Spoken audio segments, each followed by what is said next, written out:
Yep, we're gonna talk about piracy again.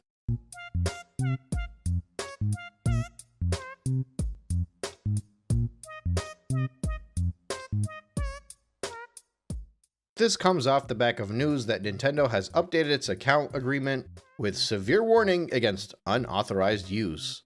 This is of course in their bid to up their zero tolerance policy against people that pirate their games. Except it also punishes people that don't do anything illegal, and apparently now they can brick your console if you do so. This obviously is not limited to Nintendo. Console bans have been a regular part of gaming, leading pretty far back. I remember playing Halo 2 on the original Xbox and seeing a hacker running 600 miles per hour while sniping me. As time went on, more and more people started to get banned for effectively cheating while playing online. But those same people would still have a working console. They would not lose the product that they purchased, they would just get banned from going online and cheating, which I would argue is probably justified. You want to keep a nice and even playing field for your user base. Now, if people cheat during an online play session, they purchased the game. They purchased the Xbox, the controller. They owned everything they were playing on. They could still play with their hacked console. They could still play with their friends locally, and they wouldn't face any legal charges because there was no grounds to charge them with anything. Over time, however, that has changed. You now get to the point where Sony, for example, can ban your PSN account, completely eradicate it, and make sure you no longer have any access to the games that you purchased, effectively wiping your entire library. If Nintendo sees any form of tampering on your Switch, they will ban you from going online. Zero tolerance. And in all of these cases, they won't give you a reason. They'll just say your console violated the terms of service and will no longer have access to the online network. This has developed somewhat of an understanding amongst the gaming community that if you were going to moderate your console, if you were going to partake in the homebrew scene, you gotta leave your console disconnected from the internet. Now, we have been trained over time to assume that anybody that mods their console even a little bit is a thief. I already did a video on piracy, suggesting that it was not theft. I didn't say it was legal, I even repeated over and over again that I do not engage in acts of piracy. But the legal definition of piracy is that it's infringement. Theft implies depravity, which basically means if I stole something from you, you would no longer have it anymore. In the case of piracy, you didn't deprive the owner of anything. And again, I'm not saying it's legal. I'm just saying that's the definition. So when I say piracy isn't theft, that's all I'm saying. It's legally not theft. And over time, they have tried more and more to make it so that it is viewed as immoral as theft. But it is not, by any accounts, as immoral as theft. Still illegal, but it does not make somebody a thief. However, society has over time, with full thanks to the cable companies, the internet companies, and now the gaming companies, convinced the masses that not only is piracy a despicable and disgusting thing, but so much as looking in the direction of piracy, flirting with the idea of piracy, is worthy of punishment. So much so that over the course of the past month, according to my YouTube analytics, my piracy isn't theft video has actually caused me to lose the most subscribers, because in their minds, they associate me now with thieves. They view me as a bank robber, or at least somebody that would support bank robbers, because once again, I don't engage in piratic acts. I kind of have to keep mentioning that one over and over again. So you may ask me, why would somebody homebrew their console if they were not going to be pirating games on that console? Well, let me tell you this. Some people just like to tinker. There's a whole hard modding scene. Changing the shells on your Joy-Cons, making your Switch dock light up. It all stems from the same artistic part of your brain as somebody that would want to mess with their console in order to create some fun custom themes.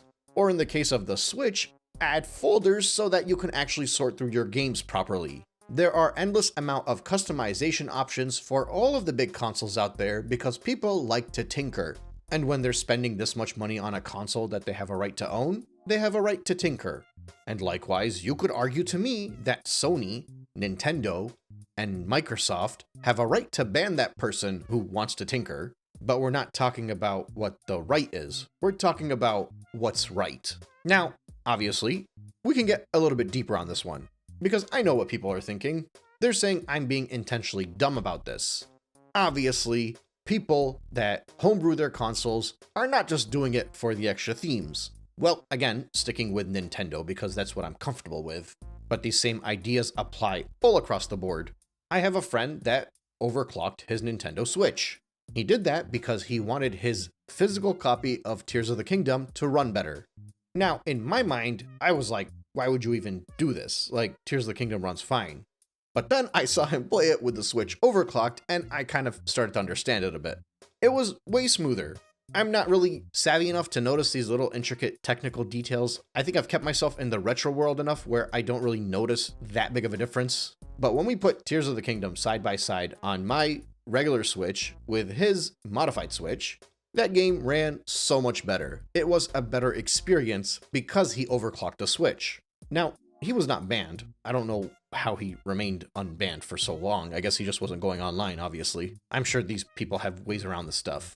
But if Nintendo had noticed that his Switch was homebrewed and he was playing Tears of the Kingdom, a game that he purchased, they would ban him. Now, a while later, he actually went online. He went into the digital eShop to download an online game. I think it was Rocket League, but I could be mistaken. And I think at the time it cost 20 bucks. It was before it became free to play. So I could be mixing those numbers up. Either way, that's not the point. The point is he went online, he paid for a game, he downloaded the game, and when he did that, Nintendo realized that his console was modified. And that's when he faced the ban. So now, for not doing anything illegal, he effectively can't do anything on the Switch that requires you to go online. Which means, obviously, that he cannot download any digital-only games, and he can't update his console. So even if he were to decide later on that a new game came out and he wanted to buy it, and he went and got a physical copy of that game, put it into the Switch, but that game requires an update, you can't play it, he's out of luck. Now, homebrew people will know that you can find other ways to update your console, so I'm sure he's figured it out. But the funny thing is that he still refuses to pirate.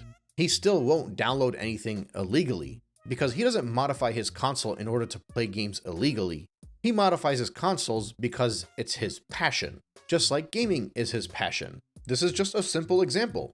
And the problem here lies in the zero tolerance idea, where these companies can simply just ban you on their own terms. And over the past 20 years, they've ensured more and more that those terms favor them in their decisions to do so. There were so many cases of accidental bans on Xbox Series X over the past few years that honestly, it could probably become its own subcategory of YouTube videos. Kids getting their account stolen, and when they recover their account is banned, which means their Xbox gets banned, and they can no longer go online with that same Xbox. And keep in mind, kids play Fortnite or Destiny, which means now they have a $500 Xbox and they can't do anything with it because all they've ever grown up with is free-to-play and digital games. And you either A, have zero chance of ever recovering that console and getting it back to proper use, or B, even if you wanted to, the amount of hoops you would have to jump through and the amount of time lost on playing with your console would almost render it not worth it. You could ruin a kid's whole summer vacation because they got to spend 2 months with emails back and forth with Microsoft in order to maybe get the console ban lifted. And in the end, they don't even get it lifted. And these similar practices just happen more and more over time because players are okay with giving up ownership of the stuff that they buy because they view it as, well, I got nothing to hide. Why would I care? Which is a very privileged mindset. It's like the people that are okay with the government spying on you, completely disregarding the amount of people that have actually gone through immense suffering because of this. But hey, I got nothing to hide. They can watch my web browser all they want. There's really no way to say this without sounding like an old fart, but back in my day, when you bought something, you usually owned it. And owning it meant you had a right to do whatever you wanted to with it. And that's part of the reason this whole idea of going fully digital, of agreeing to not own a game that you buy, it's actually scary. Because the moderation is going to be zero tolerance, and they're probably going to be using some form of fallible AI to figure this out, and that robot is going to make a lot of mistakes. There was a similar issue in the Call of Duty scene. Players were getting banned wrongfully because their robot moderators said that they were cheating. And that results in you either accepting the ban or going through hell in order to get your account back. Let me give you a very realistic example. You now have your virtual cards, right? You can share your games digitally with your friends. Let's say you bought a Switch for your child who's 13 years old. Your child has friends in school. You may not know their parents. It's an 8th grader, right? So sometimes you know the parents, sometimes they're a little bit old enough where you don't really need to know the family to make sure their friends are good and whatever. Your child decides to loan another one of their friends a digital copy of their game. That friend goes home, they have a modded Switch, they end up playing with this digital title. They go online, your kid goes online, the digital copy eventually gets sent back to your child. Somehow, Nintendo AI robots get triggered that there's something fishy going on with this virtual card. All of a sudden, the Switch that you bought for your child that probably only plays Fortnite or Roblox or whatever it is the cool kids are playing these days can no longer use that Switch online. This is a very realistic, real-life situation that could occur. And if it's not your kid, it might be you. And it might never be you. I would say a vast majority of people will not get affected by this. But it doesn't mean it's not bad, and it's not something we should support. It's like those cases where people get identity theft and their social security number gets stolen, and all of a sudden they can no longer buy a house because their credit is screwed up because it got robbed. Like, yeah, it will not happen to most of us in our lifetime, knock on wood. But when it does happen, it ruins your life. Now, obviously, identity theft is a hyperbolic example. Your life will not be ruined if your Switch gets banned. But it still sucks, right? Especially if it's something that you don't deserve. Now, all of this is not even considering emulation.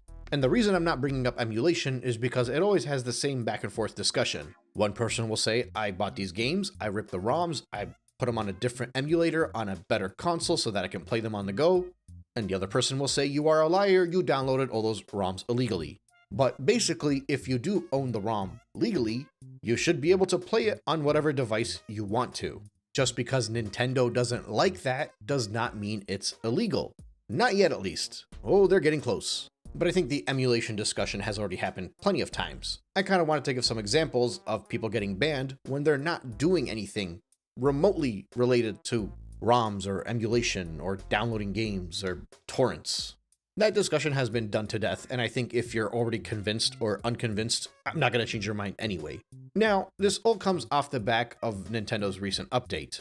Up until now, if Nintendo so much as sniffed that you have modified your hardware in any way, they would just remove your access to the online servers.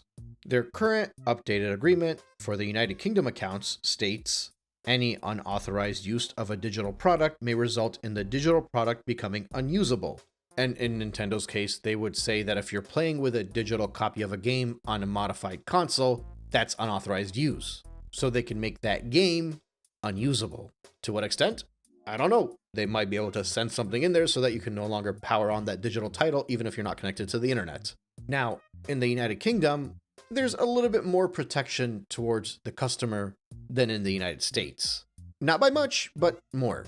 The newly updated agreement in the United States says that you acknowledge that if you fail to comply with the foregoing restrictions, Nintendo may render the Nintendo account services and or the applicable Nintendo device permanently unusable in whole or in part.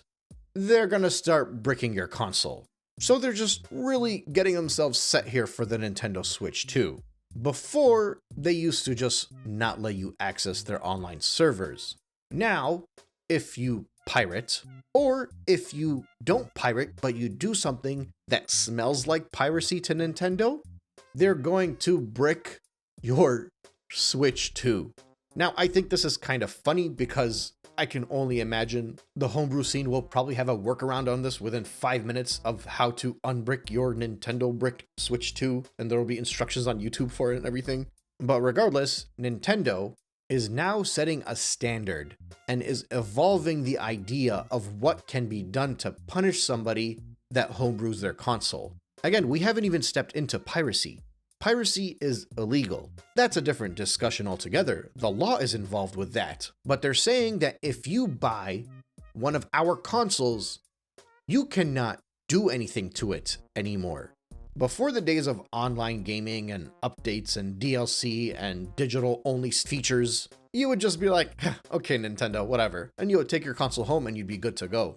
But now, living in a world where your consoles are forever connected online, living in a world where your consoles have microphones on them, that your data is being collected, living in a world where Nintendo is going to give you a camera and it's gonna monitor the Switch 2 on a whim, they can shut you down. But hey, who cares, right? Just play Mario and shut up. If you got nothing to hide, they should be able to see everything you do and hear everything you say around their console. Your phone is already recording everything and sending it to the government anyway. Therefore, Nintendo is just doing what everybody else is doing. Who cares? I don't usually wish bad things on anybody. Until now, I still say that if somebody is going to buy a Switch 2, even though it completely goes against everything that I've said over the past 30 days, I still till now am genuinely happy for them because they're going to enjoy a console that I know they're going to love because it's Nintendo. If it's worth it to you, it's always fun. So I don't hold any animosity towards somebody that's buying the Nintendo Switch 2, but I do hold animosity towards people that don't care if people get wrongfully banned and think that this is okay because in an attempt for Nintendo to stop piracy, they're willing to take a lot of innocent bystanders down, even if they're children. When it comes to people like that, I actually do hope they get wrongfully banned.